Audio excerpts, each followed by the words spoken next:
پہلی بات جو ہے اس پر توجہ، پہلی آیت مبارکہ، اعوذ باللہ من الشیطان الرجیم، بسم اللہ الرحمن الرحیم، والنجم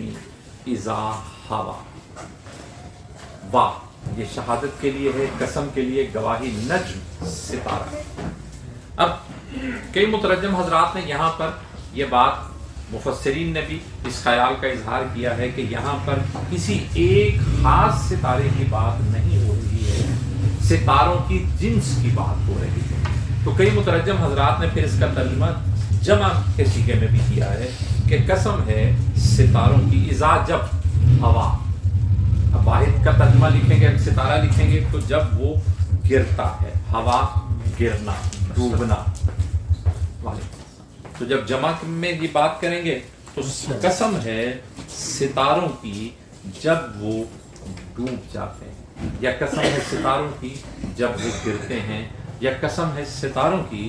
جب وہ افق سے غائب ہو جاتے ہیں۔ اور اگر اسے واحد میں ہی کریں تو قسم ہے ستارے کی جب وہ ڈوب جاتا ہے، قسم ہے ستارے کی جب وہ گرتا ہے۔ ہوا، ہم نے ابھی تک ہوا کا ترجمہ پہلے قرآن میں جہاں پر آیا تو خواہش کے معنوں میں پڑھا ہے، تو خواہش بھی یہی معنوں میں ہے کہ خواہش جو ہے وہ خواہش جو نفس اور شہوت کے مائل کرنے پر پیدا ہوتی ہے، وہ انسان کو اس کے مقام سے نیچے گراتی ہے۔ ایسی خواہش جو شہوت اور نفس کی وجہ سے پیدا ہوتی ہے، وہ انسان کو اس کی اصل سے نیچے گراتی ہے۔ تو اصل جو مغز ہے ہوا کا وہ نیچے گرنا ہی ہے۔ تو جب خواہش بھی، جہاں پر یہ خواہش کے معنوں میں لفظ آتا ہے تو اس سے مراد یہی ہوتی ہے کہ وہ خواہش، وہ جو انسان کو نیچے گرا دیتی ہے، انسان کو اس کے مقام سے، مرتبے سے نیچے گرا دیتی ہے، اسے رسوا کر دیتی ہے، وہ خواہش ہوا ہے۔ تو یہاں پر جو بات ہے وہ یہ ہے کہ ستارہ اذا جب ہوا وہ گرتا ہے، جب وہ نیچے گرتا ہے، ڈوب جاتا ہے۔ اب گرنے اور ڈوبنے کے بھی دو مفہوم الگ الگ ہیں۔ اگر گرنا اس کا ترجمہ کریں تو پھر اس سے مراد ہوتا ہے کہ وہ ستارے جو ٹوٹ کے گرتے ہیں۔ قرآن نے ان ستاروں کا تذکرہ شہاب ثاقب کے طور پہ کیا ہے کہ وہ جن، وہ مخلوق جو آسمانوں کے قریب جانے کی کوشش کرتی ہے کہ وہاں سے کوئی سنگن لیں، اوپر کی کوئی خبر تلاش کریں، تو اللہ نے ایسا انتظام کر رکھا ہے کہ ان پر ستارے مار کر گرائے جاتے۔ تو وہ گرنا جو ہے، اگر وہ معنی گرنا اگر ترجمہ کریں گے تو اس سے مراد ہوگا کہ وہ ستارہ جو جنوں پر، شیطانوں پر مارا جاتا ہے تو وہ ان پر نیچے گرتا ہے۔ یعنی جب یہ اوپر آسمان کی طرف جانے کی شیطان کوشش کرتے ہیں تو وہ ستارے ان پر گرتے ہیں۔ اگر گرنا ترجمہ کریں گے تو پھر یہ بات بنے گی، اور اگر دوسرا ترجمہ کریں گے کہ ڈوب جاتا ہے، قسم ہے ستارے کی جب وہ ڈوب جاتا ہے، تو اس سے مراد ہے کہ جب وہ افق سے غائب ہو جاتا ہے، جب دن کی روشنی نمایاں ہونے لگتی ہے تو ستارے مدھم پڑھتے پڑھتے ڈوب جاتے ہیں، غروب ہو جاتے ہیں، اپنا نشان ختم کر دیتے ہیں۔ اب یہ دونوں ترجمے مفہوم کے اعتبار سے بالکل الگ الگ بات کرتے ہیں۔ تو میں اس کے تشریح بھی اسی اعتبار سے آپ کی خدمت میں رکھوں گا کہ اگر ہم اس سے ترجمے میں ہی اس سے مراد گرنا لیں تو پھر یہ کیسی شہادت ہوگی، اور اگر ہم وعلیکم السلام اس ہوا کا ترجمہ ڈوب جانا لیں تو پھر اس سے کیا مراد ہے، پھر یہ کون سی شہادت ہے، پھر یہ کس طرح کی شہادت پیش کی جا رہی ہے۔ تو یہ بات ذرا ذہن میں رہے۔ کچھ مترجم حضرات نے اس سے وہ جو 7 ستاروں کا گروپ ہے جسے عربوں کے ہاں سریا کہا جاتا ہے، وہ 7 ستارے مراد لیے ہیں، لیکن ہمیں اتنی پیچیدگیوں میں الجھنوں کا شکار ہونے کی ضرورت نہیں ہے، کیونکہ قرآن میں اور مقامات پر بھی نجم، آگے ہم انشاءاللہ تعالیٰ سورہ رحمان میں بھی جب یہ پڑھیں گے، اور وہ مشہور آیت ہے آپ لوگوں نے کئی مرتبہ سنی ہوگی، وَالنَّجْمِ وَالشَّجَرِ يَسْجُدَانِ، تو وہاں پر کسی ایک ستارے کی بات نہیں ہے، لفظ واحد کا ہے نجم، لیکن اس سے مراد ستاروں کی جنس ہے کہ یعنی سب ستارے، اور شجر سے مراد کوئی ایک درخت نہیں ہے وہاں پر، اس سے مراد وہ جنس ہے کہ یعنی سب درخت۔ تو یہاں پر بھی ہم نجم سے پوری جنس مراد لیتے ہیں کہ کیونکہ کوئی ایک خاص ستارہ نہیں گرتا، تو یہ مراد ہے کہ وہ ستارے، قسم ہے ستاروں، یا ستارے گواہی دیتے ہیں جب وہ گرتے ہیں، ستارے جب ڈوب جاتے ہیں تو وہ گواہی دیتے ہیں. یعنی ستاروں کا یہ ڈوبنا گواہی ہے, ستاروں کا یہ گرنا گواہی ہے. اللہ اکبر.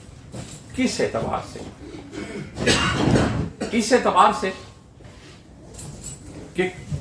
کفار میں یہ بار بار ہم اب یہ جو خاص مضمون چل رہا تھا اس میں ہم نے یہ باتیں پچھلے گروپ میں بھی یہ باتیں بار بار پڑھی کہ نعوذ باللہ نبی کریم صلی اللہ علیہ وآلہ وسلم کی رسالت یا نبوت کا انکار کرنے کے اعتبار سے وہ لوگ جو پروپیگنڈاز کرتے تھے, وہ جو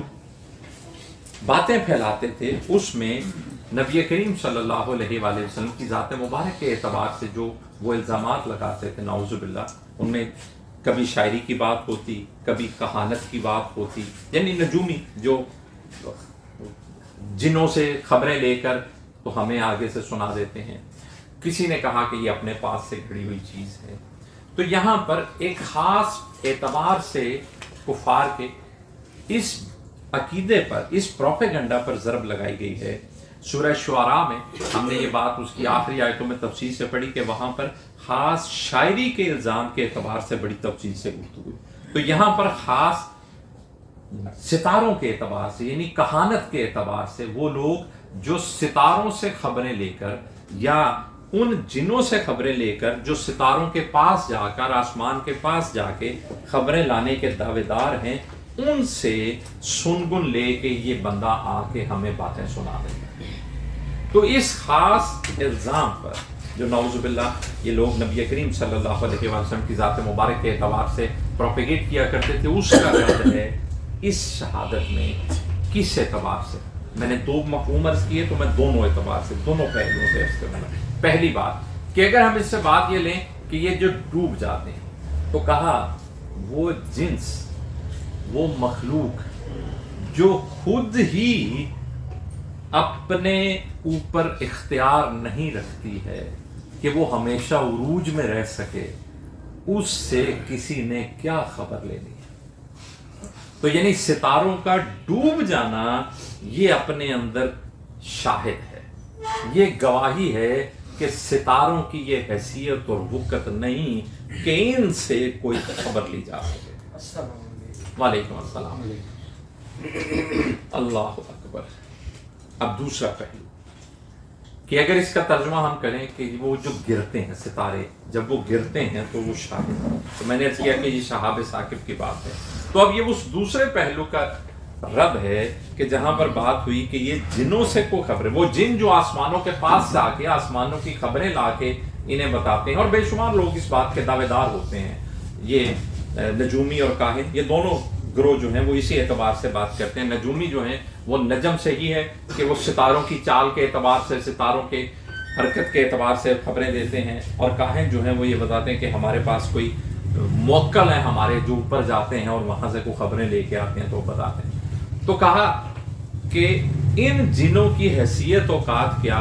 کہ جب ستارے ٹوٹ کے ان پہ گر رہے ہیں, انہیں آسمان کے قریب ہی نہیں آنے دے رہے, تو یہ کیا خبریں وہاں سے لائیں گے. تو ستاروں کا یہ گرنا گواہ ہے کہ ایسے کوئی مخلوق نہیں ہے جو آسمانوں کے پاس جا کے چوری چھپے وہاں سے کوئی خبریں لا سکے, وہاں سے کوئی سنگن لا سکے. تو یہ شہادت ستاروں کی کس اعتبار سے ہوئی کہ جب وہ گرتے ہیں, جب وہ ڈوب جاتے ہیں. میں نے دونوں پہلوؤں سے تفصیلی بات کر دی. اب اگلی بات زیادہ قیمتی ہے کہ یہ شہادت دی کس چیز پر جا رہی ہے, یعنی وہ دعویٰ کیا ہے جس پر یہ شہادت ہے. اگلی 3 آیتیں اس کی وضاحت کرتی ہیں اور نبی کریم صلی اللہ علیہ وآلہ وسلم کے شان اور مرتبے کو بیان